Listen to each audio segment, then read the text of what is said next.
The president has put a lot of stock in his personal style and his personal relationship, for instance, with Kim Jong-un.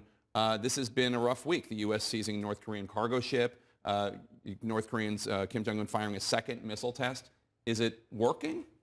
Well, I certainly supported the president in the summit. I think we needed to try something unconventional. I was in the White House in the past when years after years after years, what we've done in the past has failed.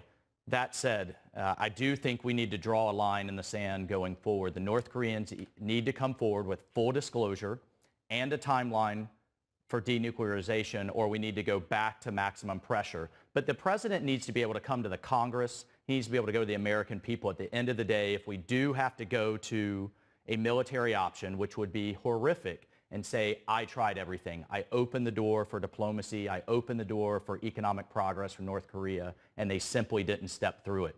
But at the end of the day, we also need to realize North Korean nuclear engineers and missile engineers are not on holiday right now. They are progressing that program, and at some point we have to say we tried enough and go back to fully choking the regime economically. Governor? The problem is that there doesn't appear to be any consistency across the administration. You've got Bolton and Pompeo pressing for more sanctions on North Korea, and the president tweeting out, I'm with him, which means I'm with Kim Jong-un.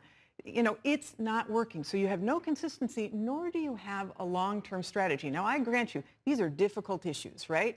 But it's true not just in North Korea, it's true in Venezuela. What's the long-term strategy beside regime change? And if you're not going to get regime change, what are you going to do? What's the long-term strategy in Iran?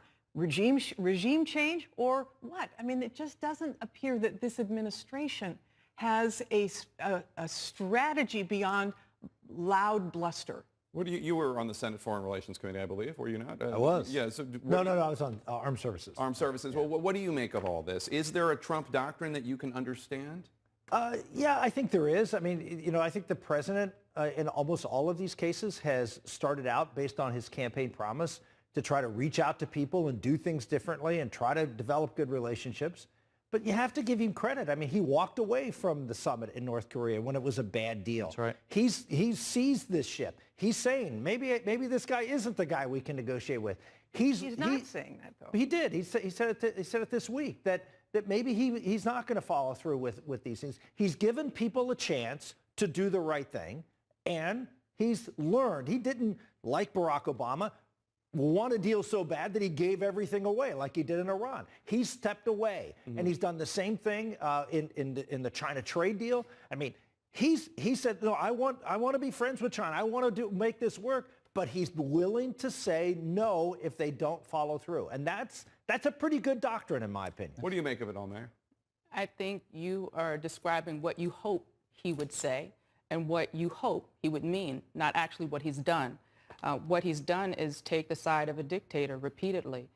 What he's done is turn his back on lifelong people in the State Department, people in the military that are giving him advice, and taking the word of Putin, taking the word of Kim.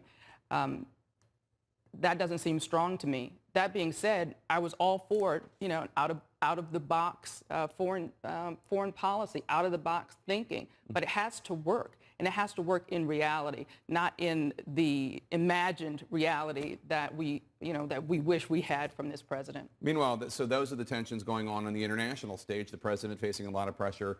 Domestically, Speaker Pelosi and the chairman of the House Judiciary Committee, Jerry Nadler, saying that we're in a constitutional crisis. Take a listen.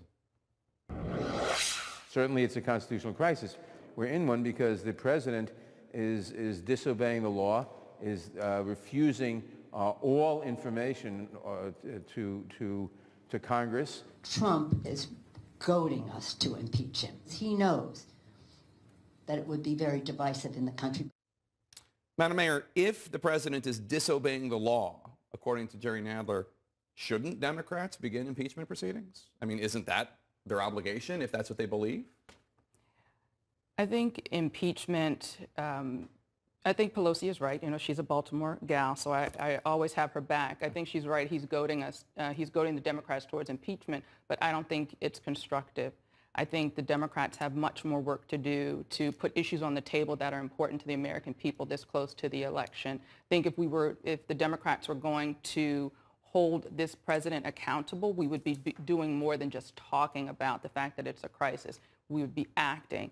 And I also think that if we had a Congress across the board, both sides of the aisles, that actually believed in American ideals of democracy, of transparency, that we would be helped by Republicans, and that's not happening. Well, Congressman, let me ask you, does it bother you at all? I know you don't favor impeachment, but does it bother you at all that the White House is not complying with subpoenas, just as a matter of principle? Jake, I certainly wouldn't describe the executive branch and the legislative branch disagreeing over document production as a constitutional crisis. I just spent 2 weeks at home in North Florida. No one is talking impeachment. No one is talking Russia, Russia, Russia. They are talking healthcare. They are talking infrastructure. They're talking these big national security issues. And they're frustrated that, once again, it's such a bubble here that everybody is at loggerheads and not dealing with the issues that they want dealt with. So I think the Democrats have a real choice. Do they in 2020 want to look back at accomplishments like bringing the new NAFTA deal to the table and to the floor, which they refuse to do right now, or do they just want to continue to try to tear the president down when the investigation that we all so breathlessly waited on for so many years was very clear about no collusion? And just one more point, we do have to draw a bright line between no collusion and from the campaign to the Russians versus the Russians attacking our constitutional system and attacking our electoral system, which they absolutely are doing. I led a bipartisan letter asking for the FBI to brief us, the Florida delegation, on the penetration into our electoral system. And we have to stay focused on that because that is our democracy under attack. I noticed, though, that you did not answer the original question, which is you've got to be troubled as a member of Congress that the president is lawless in not responding to not just subpoenas, but bringing his people before him, or the tax returns that under law are required to be produced. I'm saying this because turnabout is going to happen. And Congress, do you have a responsibility? I do not expect the president to open the door to the executive branch and allow his political opponents to go mulling through with being lawless. It's okay. No, it's not lawless. That's hype. It is not okay to be committed to the words of the Constitution as long as it's we have these fights we have these fights every single administration, whether you're Holder or whether it's now. But that is not a constitutional Yeah, I mean, who's goading who? Yeah. I mean, the Democrats are the ones goading the president. I mean, it's not the president. The president's reacting to the Democrats over the top, not doing what There's the no Congressman just Democrat said. goading him at 3 o'clock in the morning when he's furiously tweeting. They're goading him by making these requests and by keeping up this focus on By doing their job. Abroad, you could drive a truck. Trying to By doing their constitutional This is thing. no Right. constitutional It's crisis. oversight. It's It a is constitutional oversight. It's a constitutional crisis if they take it to court and the court says, Mr. President, you have to turn him over, and he doesn't. Then it's a crisis. But right now, this is Jake, I do agree with Jake. I do want to say, though, I mean, I'm 4 months into this. I'm on the Armed Services and on the Space Committee. If you close your eyes in those hearings, you would not know which side of the aisle that the questions are coming from. It's very bipartisan. It's very focused. I do want to give some sense of positivity that not everything that's going on in the Congress is judiciary oversight, that we are trying to do the work, particularly the work involved in defending this country. I will say, though, I agree with you on this, is that people out in the country want us to fix the problems of the opioid addiction and of this health is care. sucking the oxygen out of the room. Well, I think you can do two things at once. I think you can walk and chew gum. I do, because that is what Congress is built to do. It's chewing gum and poking someone in the eye. You can't do that at the same time. And let's just say, the president is the poker in chief. What do you hear in Baltimore? What do people in Baltimore want from the Congress? We want it's interesting because we were talking about the election earlier. We want what mayors are doing, getting things done. On the ground, we say that there's no Republican way to pick up trash. It has to be done. There's no Democratic way to fix a pothole. We want government to work for the people it serves. So when we see Congress constantly fighting these constant debates as if that is something, it's frustrating. So that's what I'm hearing. We're not hearing The Speaker should bring an infrastructure bill, should bring I'm all for it. USMCA. Before we go, let me say Happy Mother's Day to you. Thank Happy you. Mother's Thank Day you to so much. Imagine And being to you, Mom.